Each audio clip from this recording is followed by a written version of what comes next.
আসসালামু আলাইকুম ভিউয়ার্স, কেমন আছেন সবাই? নিশ্চয়ই ভালো আছেন। এই তো চলে এসেছি আজকে একটি আমার নতুন রেসিপি নিয়ে। তো এখানে দেখতে পাচ্ছেন এটা হচ্ছে থাই সরপুঁটি মাছ, বেশ অনেক বড়। তা আমি আজকে এই থাই সরপুঁটি মাছ দিয়ে কীভাবে রোস্ট তৈরি করব সেটা আপনাদের সঙ্গে শেয়ার করব। নিশ্চয়ই আপনাদের ভালো লাগবে, তা আপনারা পুরোটা সময় আমার সঙ্গে থাকুন। তো এই যে মাছগুলোকে কেটে ধুয়ে এইভাবে একটু চিড়ে নিয়েছি গাগুলোকে, আর একটু সয়া সস দিয়ে আমি ভিজিয়ে রেখেছি 10 মিনিট। এখন যেটা করব সেটা হচ্ছে, এখানে দেখতে পাচ্ছেন এই যে রসুন, বেশ রসুনের কয়েকটি কোয়া আমি এই যে এইভাবে পাতলা করে কেটে নিয়েছি। আর এখানে এই যে প্যানে তেল দিয়ে দিয়েছি। তো এই রসুনগুলোকে একটু ফ্রাই করে নেব।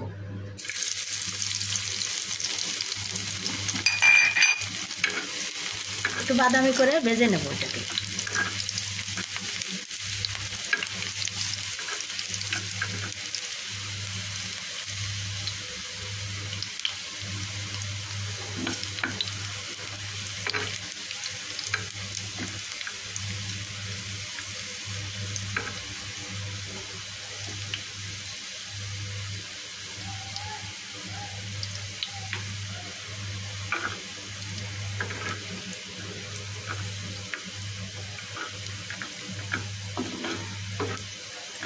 এই যে বাদামি হয়ে এসেছে, আর একটু বাদামি হলে আমি নামিয়ে নেব এটাকে।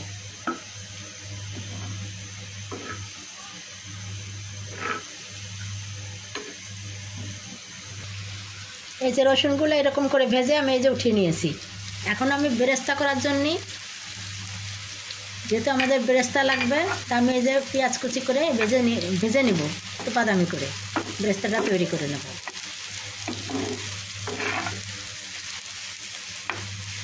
বেরেস্তাটা হয়ে গেলে ফিরে আসছি। বেরেস্তাগুলো ভেজে এই যে উঠিয়ে নিয়েছি। এখন এই তেলে আমি মাছকে ফ্রাই করে নেব।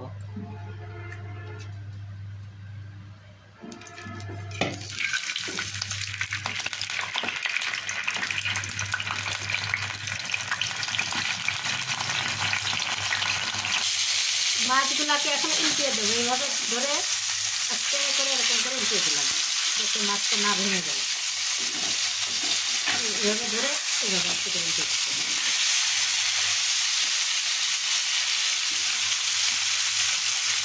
এগুলো জালটা কিন্তু আস্তে দিতে হবে, তার নাহলে মাছটা ভালো করে ফ্রাই হবে না।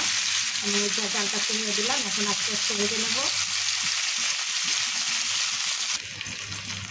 মাছ ফ্রাই করা হয়ে গিয়েছে, আমি এখন এটাকে নামিয়ে রাখবো।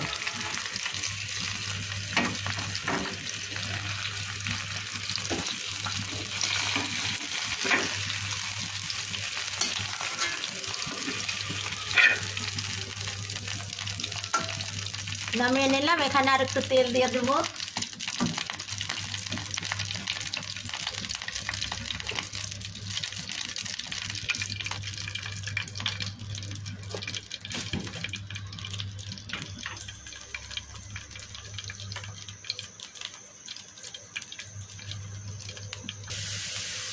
তেলের ভিতরে পেঁয়াজ কুচিগুলো দিয়ে একটু ভেজে নিচ্ছি।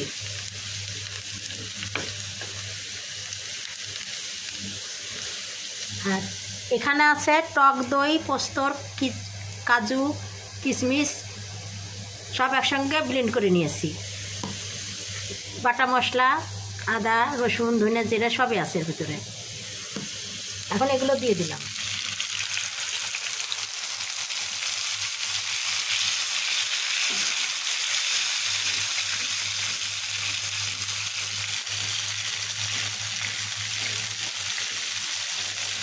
এটাকে মশলাটাকে ভালোভাবে কষিয়ে নেব। মশলা ভালোভাবে কষিয়ে নিয়েছি, এই যে তেল বেরিয়ে আসছে। এখন একটু পানি দিয়ে দেবো।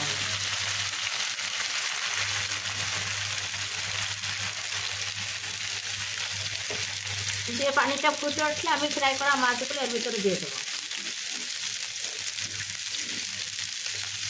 শুধু এখানে এলাচ ব্যবহার করবো না, এলাচ, দারচিনি এগুলো ব্যবহার করবো না, শুধু গোলমরিচ দেবো একটু। আর এমনি পোস্ত, কাজু বাদাম, কিশমিশ এগুলো তো দিয়েছি। শুধু গরম মশলাটা ব্যবহার করবো না, কারণ গরম মশলাটা ব্যবহার করলে মাছের যে একটা টেস্ট সেটা আর থাকবে না, মাংসর টেস্ট হয়ে যাবে। এই যে ফুটে উঠেছে, আমি এখন মাছগুলোকে আস্তে করে এর ভিতরে মিশিয়ে দেবো। চুলা জালটা কমিয়ে নিলাম।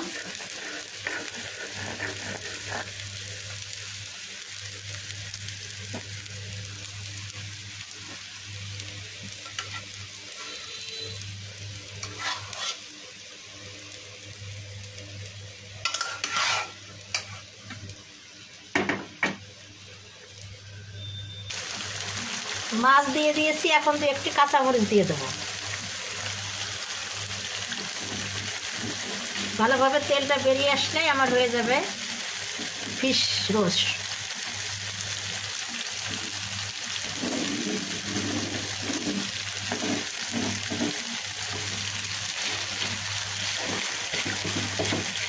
এবার জালটা কমিয়ে দিতে হবে, লেগে যাচ্ছে।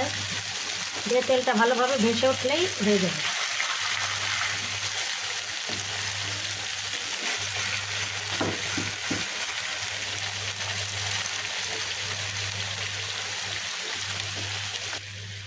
এখন কিছু কিশমিশ দিয়ে দিলাম।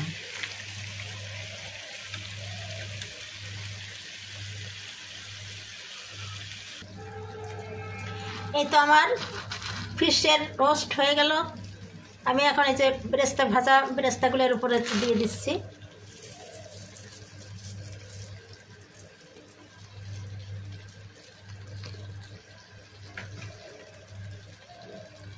আর যে রসুনগুলো ভেজে রেখেছিলাম সেগুলো না এর উপর একটু এই যে ডেকোরেশন করে দিয়ে দেবো, দেখতে ভালো লাগবে, আর এর জন্য আলাদা একটা ফ্লেভার আসবে।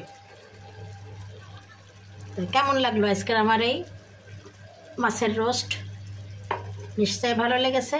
আর তৈরি করে না খেলে তো ভালো লাগা বোঝা যাবে না। তা আশা করি আমার এই রেসিপিটি আপনারাও শেয়ার করে দিতে পারেন সবার মাঝে, এবং আপনারা নিজেরাও তৈরি করতে পারেন।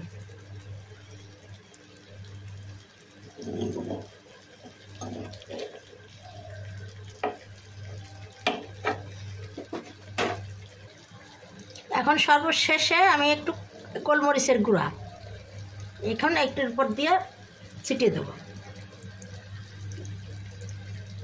1 মিনিট ঢাকনাতে ঢেকে আমি রেখে দিয়ে তারপরে নামিয়ে নেব।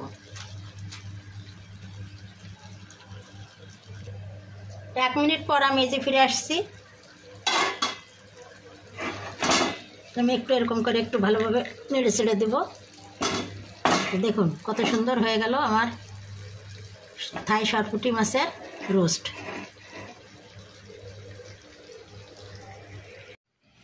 ভিউয়ার্স, আজকের রেসিপি যদি ভালো লেগে থাকে তাহলে অবশ্যই আপনারা আমার চ্যানেলকে লাইক, কমেন্ট, শেয়ার ও সাবস্ক্রাইব করে আমার পাশে থাকবেন। আজকের মতো বিদায় নিচ্ছি। আল্লাহ হাফেজ।